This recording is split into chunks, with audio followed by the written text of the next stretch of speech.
topics and opinions expressed in the following show are solely those of the hosts and their guests and not those of W4CY Radio, its employees, or affiliates.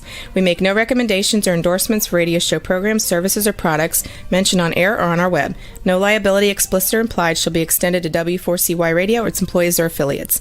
Any questions or comments should be directed to those show hosts. Thank you for choosing W4CY Radio.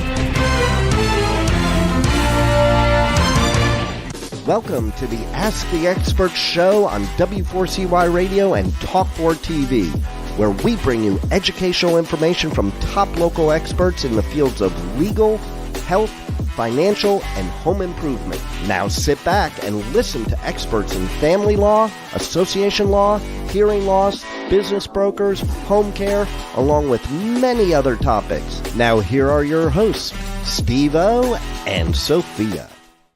Hey, good afternoon. Welcome to another Ask the Experts. We're so glad you're here. And one of my favorite shows, a show that goes by so fast. It's our community association show, K. Bender Rimbaum. They have actually been with us for 10 years.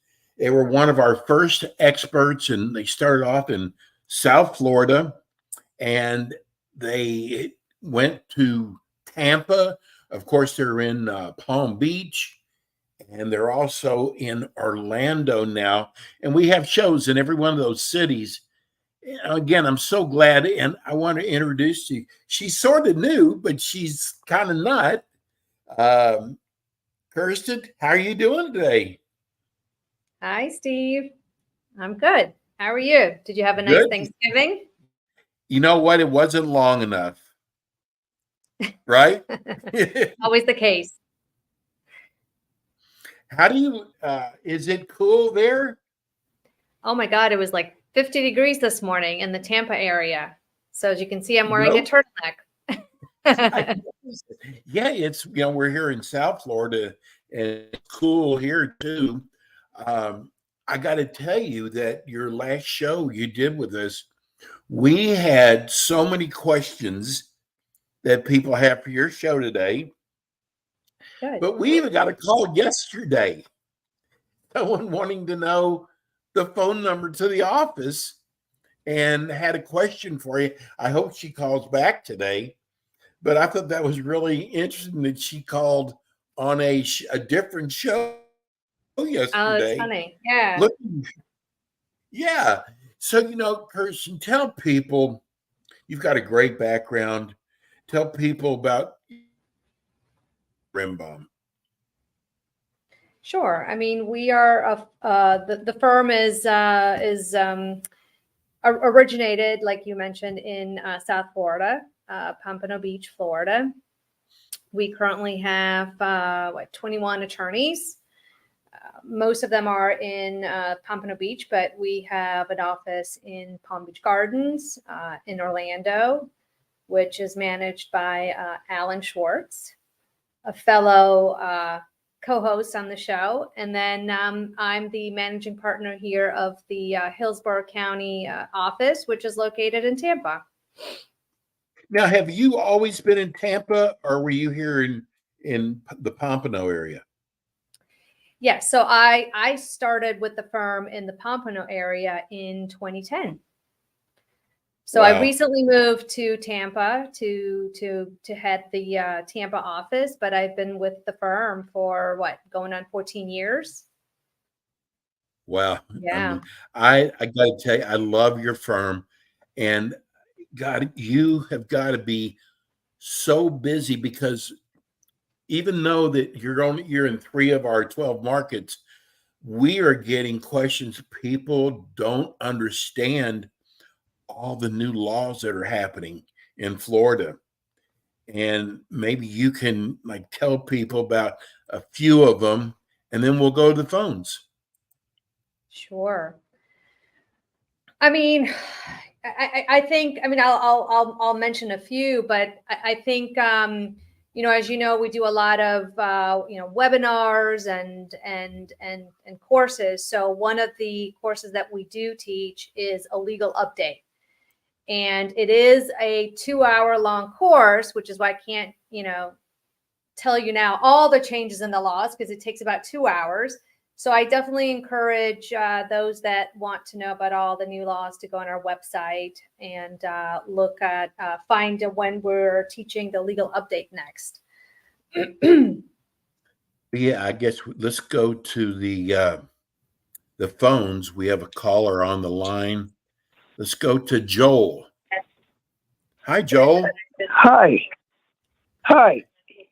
Thank you for taking my call. Where are you calling from, Joel?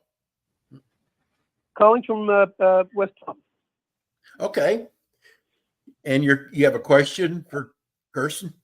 I certainly do. The real question is, if an owner of a condominium has not paid an assessment, can that owner become a director on the board of that condominium? Very simple. Sure. Well, in order for the director to qualify to run for the board, he has to be, he has to qualify based on as of the date of submitting the notice of intent to run. Okay. So that's basically the deadline by which the owner would have to be caught up on all his assessments. So if he's in a condominium and he is delinquent on any assessments, then yes, that would disqualify him if he's been more than 90 days delinquent. But again, sorry, why? Could I ask a follow-up question? Sure. Assume for the moment that we're not talking about an election, but somebody who might even want to be a director to fill a vacancy. I'm not sure, and I'm not sure why you're saying that you need to wait 90 days to be in arrears, when in some cases, the fact that there is an assessment and it hasn't been paid after the assessment has been made, that the director is delinquent, so the owner is delinquent. It's payable, so why would the owner not be delinquent? Well, in order for the director to qualify to run for the board, he has to qualify based on as of the date of submitting the notice of intent to run. Okay. So is that deadline. Are you hearing that, Steve? Yes. I thought someone else was talking. It sounded like that. No, I'm sorry.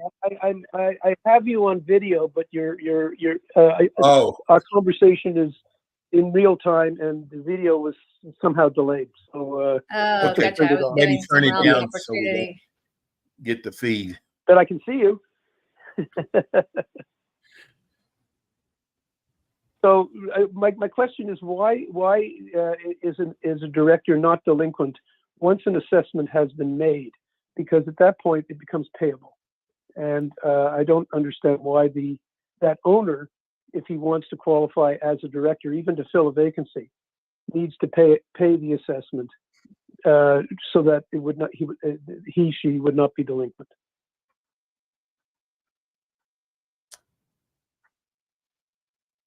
So if an owner, let's say if this owner is if this owner is appointed to fill a vacancy, if the owner is more than 90 days delinquent, they are deemed to abandon the seat on the board. So they're off the board. And if you're running for the board, I know. If you're running for the board, okay, if you are delinquent on your assessments, you cannot qualify. The last date by which you have to qualify in order to have your name placed on the ballot is the deadline by which you have to submit your notice of intent.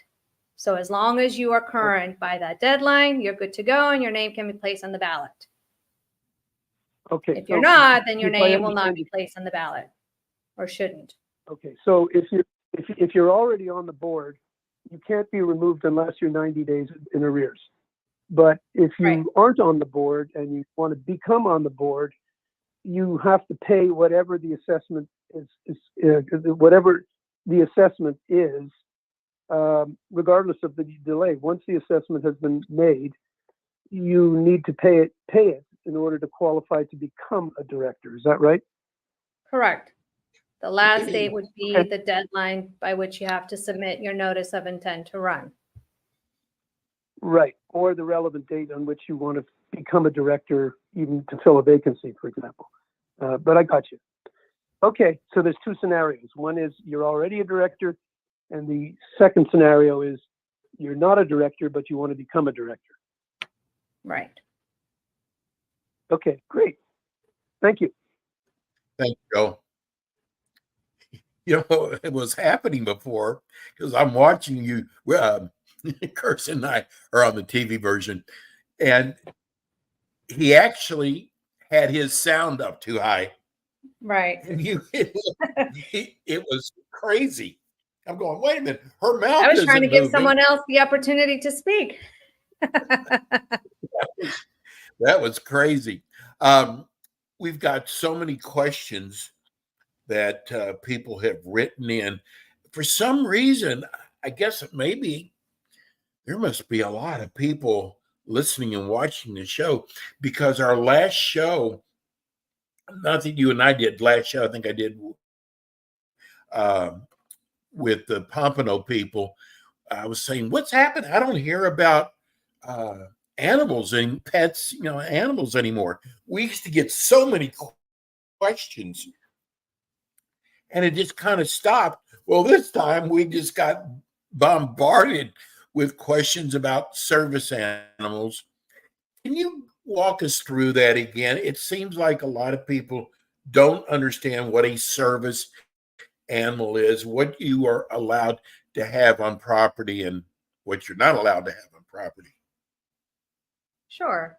I mean, a service animal or an emotional support animal, they fall under the assistance animal categories under the Fair Housing Act. And the Fair Housing Act is what governs condominium and homeowner associations, not the ADA.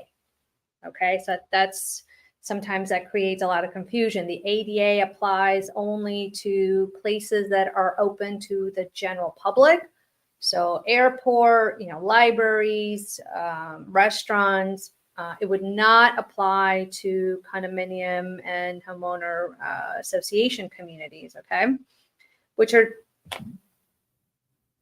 for the most part, just opened to the residents. So Fair Housing Act is what governs, and under the Fair Housing Act, an assistance animal is not considered a pet. An assistance animal can provide either specific service to the owner, or can provide emotional support. Okay, so if you have a pet restriction, or a restriction not only that prohibits pets, but a restriction on the weight of the animal, or how many animals you can have in the community. Okay, those types of restrictions would not apply to a properly qualified, emotional support or service animal. Now, to properly qualify for, a service or an assistance animal, the requesting individual obviously has to have a disability, okay, and has to have a disability-related need for this animal. Okay, and someone that suffers from depression or anxiety, those that is considered a disability. We might not like it, but that's Right. That's the law. Okay. So typically, if the owner requesting an accommodation to have an assistance animal, if their disability is readily apparent, or the need for the animal is apparent, for example, a blind person that needs, a guide dog, right? Disability is apparent, the need is apparent.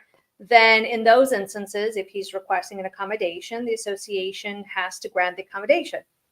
Okay, can't request additional documentation to support the disability or need, because you can see it, right? He's disabled. In some instances where the disability is less apparent, for example, when the owner is suffering from anxiety or depression, okay, and that individual requests an accommodation, then yeah, the law allows the association to, do its due diligence and request additional documentation, which, typically would come in the form of a letter from the owner's, doctor, psychologist, or other healthcare professional to certify in a letter that the owner is disabled, meets the definition of disability under the Fair Housing Act, and has a disability-related need for the animal. And provided the owner properly documents that, then the board has an obligation to accept the animal and grant the accommodation. That's great explanation. What do you get a lot of phone calls during the day from clients? What are most of the questions that clients have nowadays? Well, I mean, certainly, SIRS Is and it about the milestone new laws? inspection, but Yes. not, I wouldn't say all of them. I mean, a lot of questions tend to come also regarding sale and lease approvals. That's Okay. often, a very hot topic. Somebody wants to buy into a community, somebody wants to lease. Do we have the authority to prohibit these individuals from, renting or owning? What are the good cause criteria under which we can disapprove this individual? Typically, a client will provide some kind of, background report, and inquire as to whether this is, what's on the report is typically like the criminal history. Would that be sufficient to disapprove the applicant? So those have been a lot of questions. Also, because of the milestone inspections and SIRS, we've been getting a lot of requests for contract reviews. So I have been reviewing a lot of contracts. I would say in the last 6 months, I've reviewed probably $15 million worth of contracts, Wow. for construction work. Yeah. Wow. That, the inspections have revealed issues, and the associations now have to, undertake all this remedial work to address all these issues. So a lot of contract review lately. It's somebody had written us. I'm gonna see if I can just do this off the top of my head. A board member, actually I think it was the president, also owned a window company, and his company was getting all the business for the association. They wanted to know if that was a conflict of interest. Well, the statute doesn't necessarily prohibit, a director or an officer to enter into a contract with the association, or, for the association to enter into a contract with an entity in which this director or officer has an interest. It doesn't prohibit the contract. It just outlines a mechanism by which that contract has to be properly adopted to avoid this presumption, I guess, of conflict of interest. So, typically the contract would have to be disclosed at an open board meeting. The interested director or officer would have to abstain from the vote. The statute requires 2/3 of the directors present at the meeting to approve the contract. And then the final step, which a lot of associations forget, is that you have to disclose that contract to the membership at the next membership meeting. And then the owners actually have the opportunity to, I guess, cancel or veto that contract. Okay. And if the membership does that, then, you can terminate the contract. And if there's any penalty clauses, that won't go into effect if it's terminated under these conditions. So Here's a one of our texts that came in from Phyllis in Tampa. It's unusual. I've never heard a question like this before. She wants to know is where is a list of the laws that can get a board member in trouble? So first of all, she must be a new board member. Is there a such list? I'm not aware of such a list. What are some of the things that a board member needs to be careful of as it pertains to laws? Any help there? Well, you have to remember at the end of the day that, board members are not lawyers. They're not accountants. They're not experts in this area, right? Lawyers. They're just, individuals who are volunteering to take on this job. So absolutely, they should rely on legal counsel. They're running a corporation and they should have, proper legal counsel to guide them. So if they have any questions as to whether what they're doing could be a breach of fiduciary duty or their obligation, then seek guidance, legal guidance. Here's a from St. Pete. Zach wants to know, he said, we are only a 2-story condo in the St. Pete area. Are we required to have a reserve study completed? Well, the structural integrity reserve study is required for condominium associations with buildings that are 3 stories or higher. Now, what determines, whether you have 3 stories or whether you're 3 stories or higher is, depends on the building code. That's one of the changes in this recent glitch bill. It clarified, how we define, 3 stories. So, presuming the board of this association has confirmed with the engineer, and then the engineer would be the best source to, confirm if you're 3-story or in fact 2-story. Provided the engineer confirms you're under 3 stories, then you're not required to do the reserve study, the SERS. Now, I just want to clarify, because this is creating a little bit of confusion. If you are a 2-story condominium building, right? You might not be required to do the SERS, but your obligations to continue funding, regular reserves that have been in the statute since the inception, that hasn't changed. So 2-story condominium is still required to fully fund reserves for, painting, roofing, painting, roofing, paving, and then any other, deferred maintenance expense that will cost more than $10,000, unless, of course, owners, waive or vote to partially fund those reserves. But if you don't get that membership vote, you still have to fully fund those reserves. It's really important. Helen in St. Pete, she said, we have 4 volunteers to the new board. One does not want a position. Bylaws say first meeting board shall elect a president, a vice president, secretary, and treasurer. What do we do with the one who does not want a position? So he just wants to be a director and take it easy. Yes. I'm glad I don't know what property it is. So we can't. That's a little strange, isn't it? Well, a director can have more than 2 officer positions unless, the bylaws prohibit that, which I have yet to come across such bylaws. So, the other directors or one of the other directors can take on 2 of the officer positions. Now, the only restriction is that the president and the vice president cannot also be the secretary.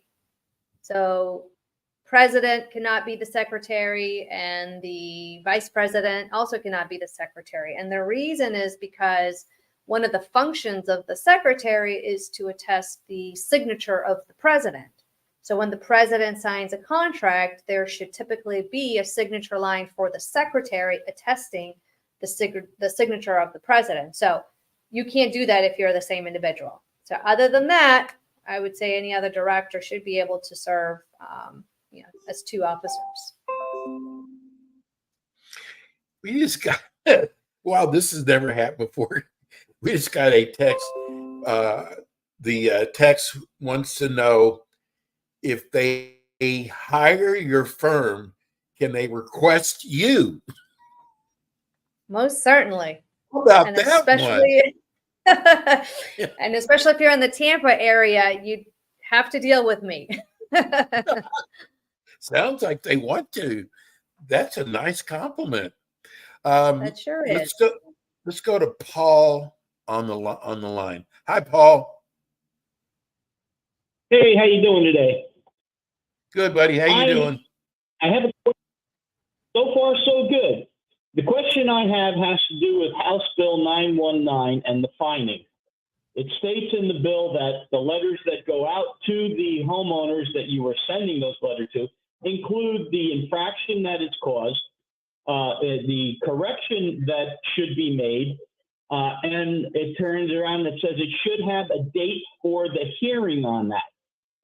Am I reading that correct, that all three of those things are to be in that letter, the first letter sent out?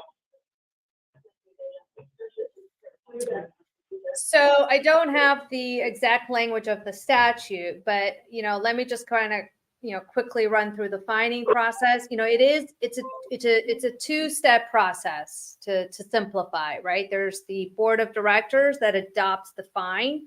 And typically the board would have to send notice of the violation to the owner in advance, letting them know what the infraction is. And if they don't correct it within a certain time, that you have to, you'll be subject to this fine. And then at some point when the owner doesn't correct the violation and, the date has come and gone, then the fining committee, has to meet to then confirm the fine that has been adopted by the board. The board adopts the fine with a 48-hour notice. And then once it adopts the fine, it has to notify the owner that the fine has been adopted. This is the amount of the fine.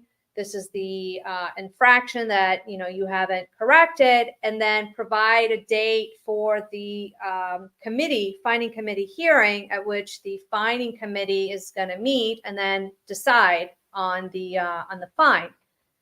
And the sole purpose of the fining committee really is not to negotiate the fine. It's simply to either affirm the fine or deny the fine. And then assuming the fine has been affirmed by the fining committee, then there's another notice that needs to be sent to the owner, letting them know, of the imposition of the fine, and then provide a date by which the fine has to be paid.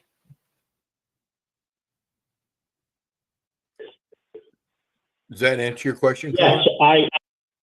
I definitely understand all of that, but my main question is, and I'm assuming, and please don't get this statement wrong, that you haven't read the House Bill 919 on fining. Because the answers you gave me were general answers that were what the boards were entitled to do prior to House Bill 919.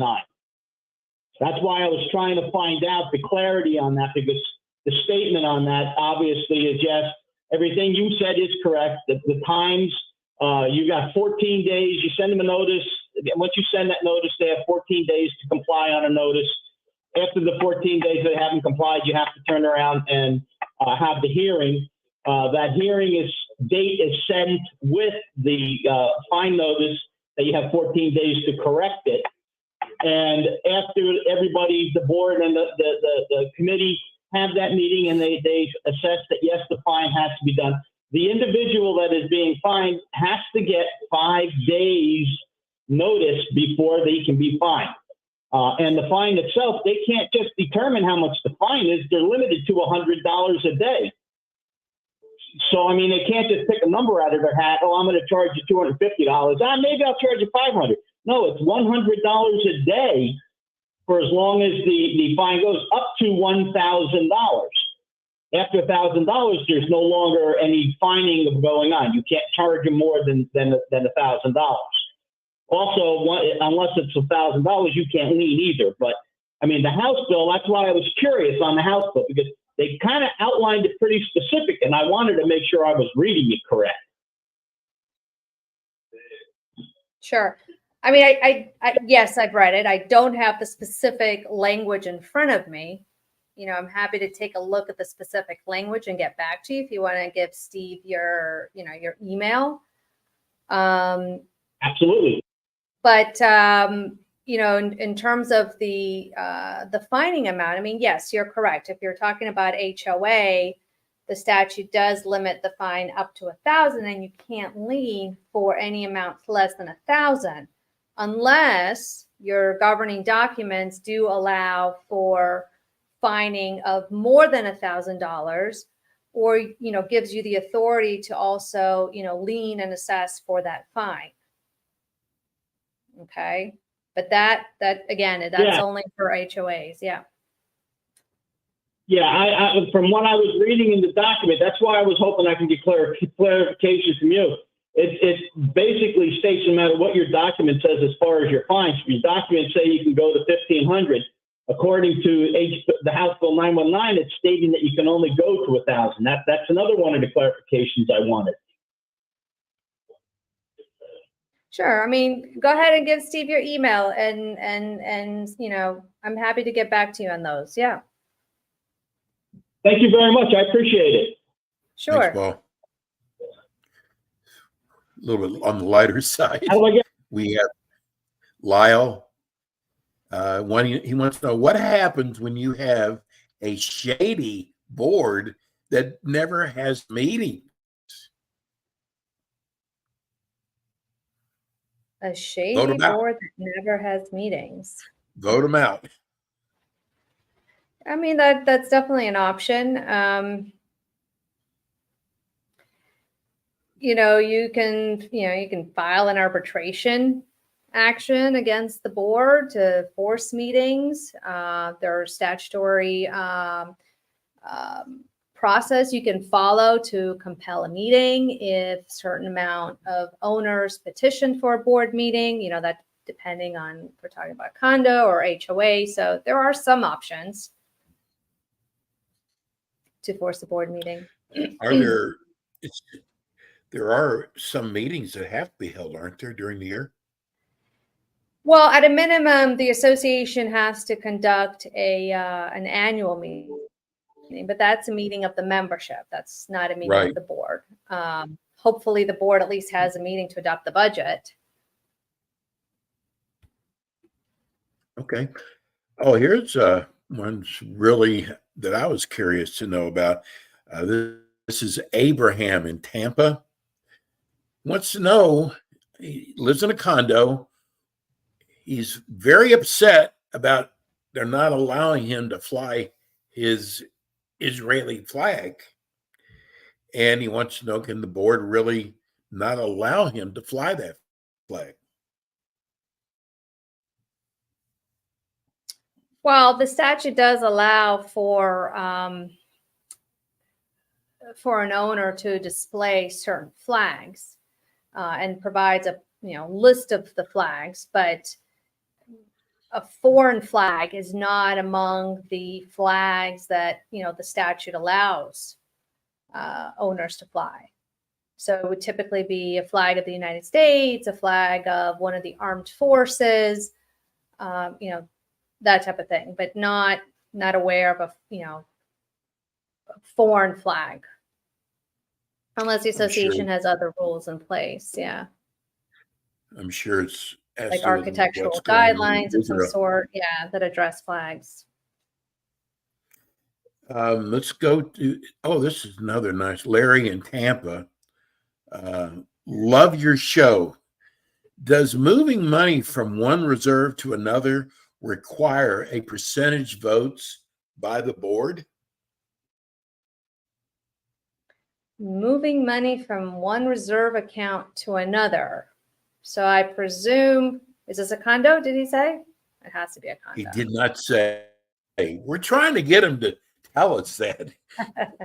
It would be helpful if, yes, if the callers, identify, because, the issue of reserves is a little bit different for HOAs than it is for condominiums. But I'm just going to presume that this is a condominium because it's probably the easier answer. And I'm going to have to also presume that reserves are maintained in straight line, so separate accounts as opposed to pooled reserves. So if that's the case, if you have separate reserve accounts for different reserve items, in order to move reserve monies around or to use reserve monies for purposes other than for which they were intended, it really requires a vote of the membership. And this was actually one of the changes in the law that took effect this year. The vote that you need now is a majority of the voting interest. It used to be a majority of the owners who are present at the meeting. So majority of quorum, but now the law's changed and you need a vote of the majority of the voting interest on that question of reserves. Okay. We get a lot of people, and I don't know why they call here, but maybe it's because you've got shows on with us, but about certifications and people wanting to make that mandatory that you get certified. And I understand there's a new law coming out about certification. Did I hear that wrong? A new law? I mean, I'm not aware of anything that's recently. You have to get certified. You've got to have a certain amount of educational information. Well, the way the statute currently reads is that within 90 days of being elected or appointed to the board, and really this is for condos and HOAs, there's two options. You can either, certify in writing that you have read the governing documents and will, to the best of your ability, seek to uphold these governing documents. Or in lieu of that written certification, you have the option to attend a course that's approved by the division, an educational course, attend one of those. And typically the provider, and we are one of those, we've done plenty of these, will issue a certificate. And so the board member can then, sign that certificate and then keep on file as part of the official records. And that certification is good for as long as the director serves uninterrupted on the board. Do you feel like that people get it? 'Cause I know you have the classes, you certified people. Do you feel like people get enough education through just the certification alone?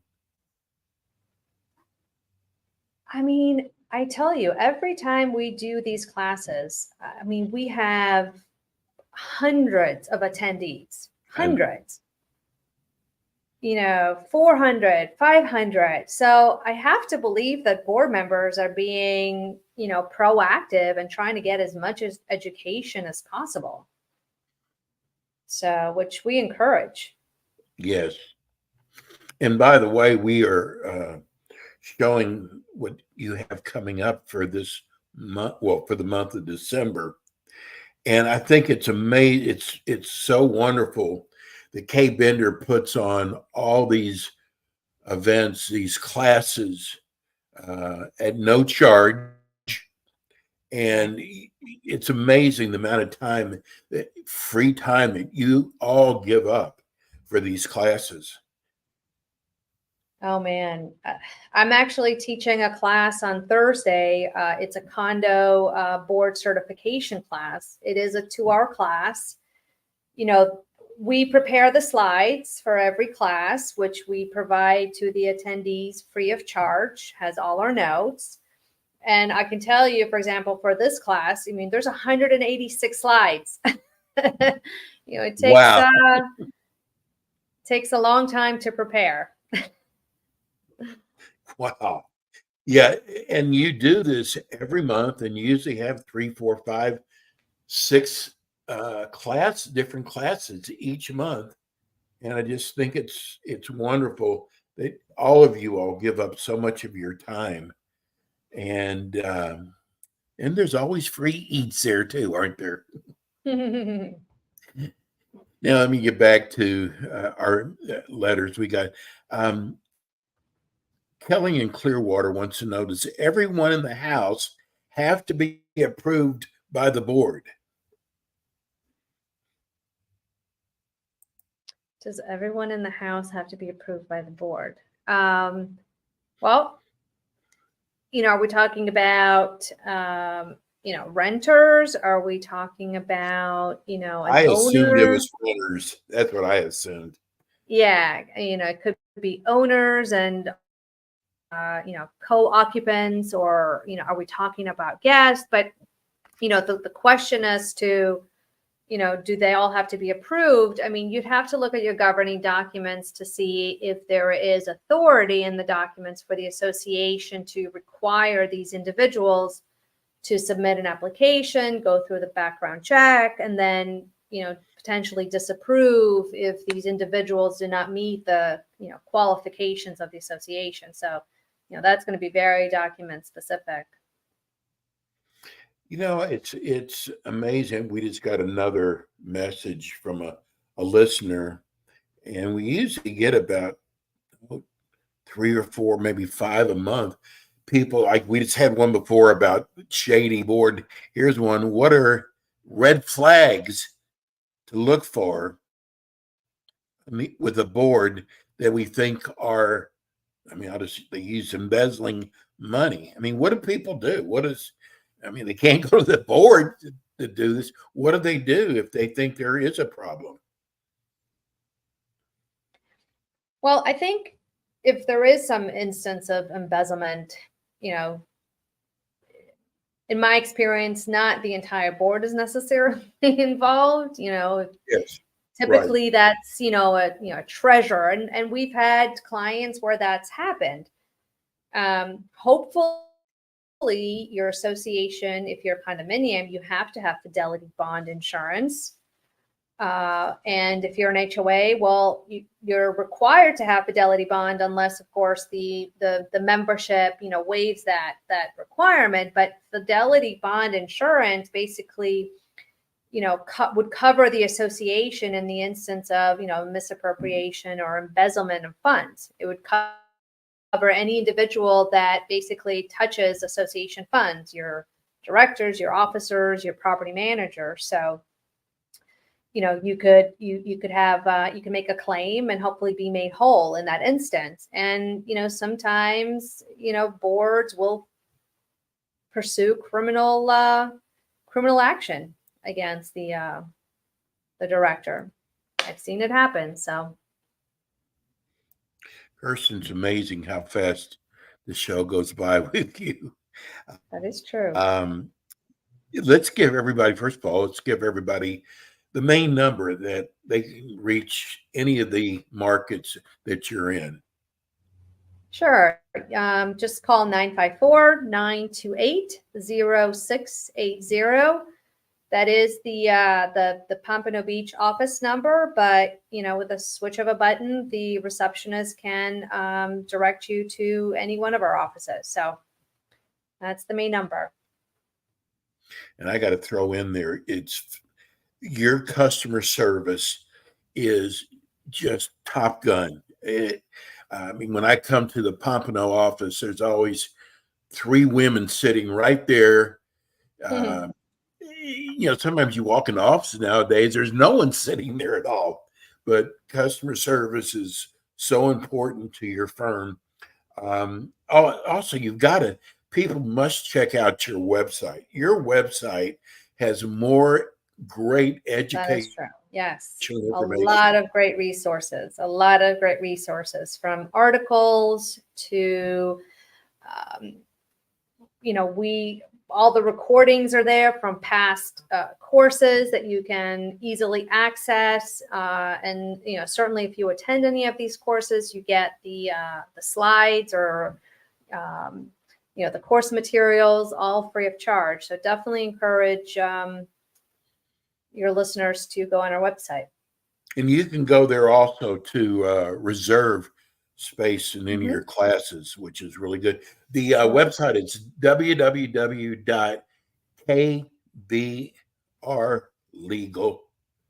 KBRlegal, and it's just a wonderful, wonderful website.